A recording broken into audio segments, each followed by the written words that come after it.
Okay, listen, I get it. I cannot just end the video telling you guys to focus on yourself without giving you real practical tips on what to do to fill that space. What I am recommending is actually a very huge task. It's way easier said than done. Telling someone to just focus on themselves when you may be immersed in spaces where you see other people in relationships that seem happy. There is a real loneliness, there's a real discipline, there's a real isolation that you feel when you do not allow yourself to just be submitted to just casual entanglements. And while it is a hard thing to get into the habit of, I promise you that it will yield productive outcomes for you if you keep God first and if you intentionally act to develop yourself, right? You're doing it for a reason.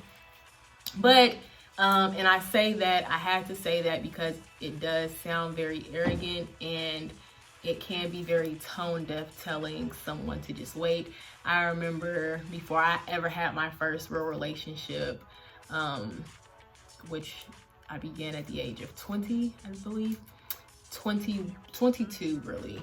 But when I was trying to understand dating and all of these things, you know, people would say, just wait, enjoy yourself. And it was annoying to me, and I found it to be condescending and almost tone deaf for someone who is married and who gets to enjoy the, you know, being accompanied by their partner, their soulmate, telling me in my singleness to enjoy it and telling me how much of a gift it was. It didn't feel like a gift when I had to take myself to the movie theaters on Valentine's Day. It didn't feel like a gift when, you know, on birthdays I had to celebrate alongside friends without, you know, that special someone doing something for me. I get it. I promise you, I am not disassociated from how that feels. So here are real things that I have actually done to fill that space in my own singleness. One, write books. All right. I have 2 books. And these are things that I did when I was young that will continue to be an investment that pays me throughout my entire lifetime, right? So I can do speaking engagements, I can host seminars, I can do many things with my books, and I did that in my youth. Right? 2, travel. I have traveled the world, and mostly I have traveled the world by myself, right? I've been to Europe, I've been to the islands, and I have enjoyed it. Just waking up, getting to do what I want to do without someone else's consideration, getting to spend and blow through money without having to be worried and be conscious and be considerate of maintaining a budget for a household. You know, if I want to splurge, you know, I can splurge without feeling the consequences of someone else being disappointed in me or upset about it.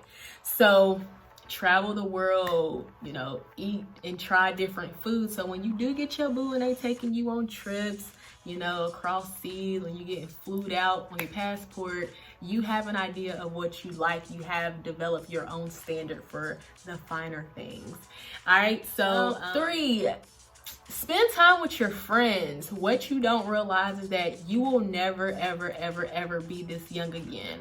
Life will quickly march you onto the different paths that it will, and you will have responsibilities in those paths. You might become a mother, you might become a wife, become a caregiver to some people, and naturally the time that you would spend with your friends, that time is lessened by the weighted responsibilities of adulthood. So while you're young and you have freedoms and you have lesser responsibilities, enjoy it. Take girls trips, have parties, have lingerie parties, have watch parties, just have fun. Have fun with your girlfriends. I have fun with my girlfriends, and we stay out late, and we dance, and we just do fun stuff. We go to the park, we go to the beach, we travel, we make a good time of it. So do that, and yeah, have fun. Start the business, right? There is nothing more attractive than a girl that's on her grustle. And I say like her grind and her hustle. So be on your grustle, because then that will put you in networks where you will have a consideration of candidates, okay? So just focus on you. When you are immersed in doing you, you just glow differently and people will want to pursue you. But remember, that doesn't mean that they want to honor you just because they want to pursue you. But just do you. Go to school, get a degree, get 2 degrees, get 3 degrees, get 4 degrees. All right? Yeah. Do self-work. Work on your anger management, right? Take anger management classes. That's something that you could do, right? Because you might be like me and you might feel like, I'm the nicest person in the world.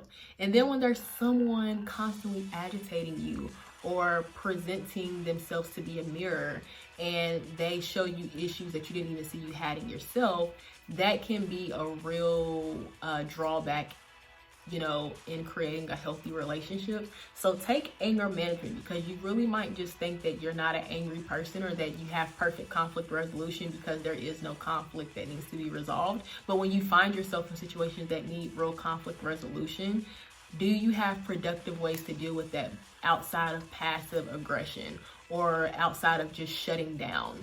Do you know how to talk through things? Do you know how to talk to people when you don't feel like they are lovable? Do you still know how to treat them with kindness and respect, right? So anger management, right? And there's a stigma around it. You kind of feel like, well, I'm not crazy, I'm not angry, but do you know how to, in a healthy way, process your emotions? What else can you do? Try different hairstyles, all right? Just have fun, switch up your look, just reinvent your style. Take up a new hobby. Take up a new hobby. Oh, geez, that's nasty.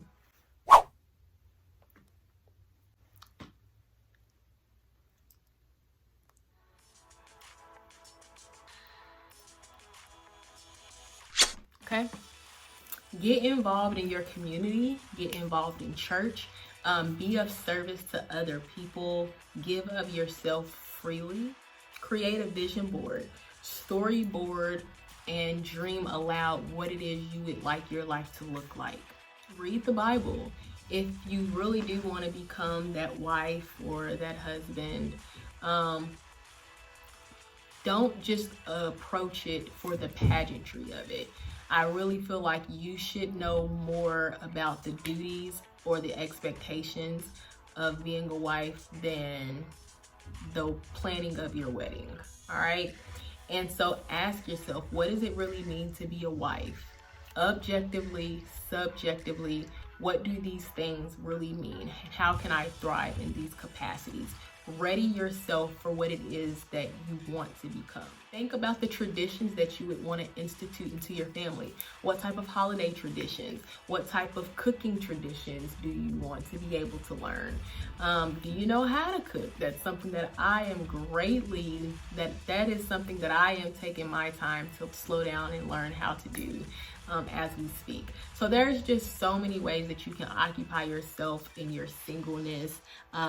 You can read, you can better yourself, you can develop yourself, you can see the world, you can just live your life. So I hope that helps you, and I pray that God gives you peace that surpasses all understanding, and I also pray God's favor on your life. May God bless you, and may you just be encouraged to wait and know that God wants the best for you, and God gives us parameters to ensure that we don't go outside of those, so that we may not get hurt by things that He wanted to prevent us from getting hurt from. And so I say all of these things with love, with consideration, and through experience. It is better to wait and wait on the thing that God sends for you. This is Lanisha Porter. You have just watched Living Life with Lanisha. I hope you enjoyed, and share this video, tag someone, send this to a young lady, send this to someone that may need it, right? No one is in this thing alone. This life does not come with an instruction manual. Sometimes you learn through hard falls. Sometimes you learn it the hard way. And any way that I can help and be a bridge into knowledge to help you be your best, hey, I am willing to humble myself to do so. So I hope that this has helped you. Thank you for watching. told me.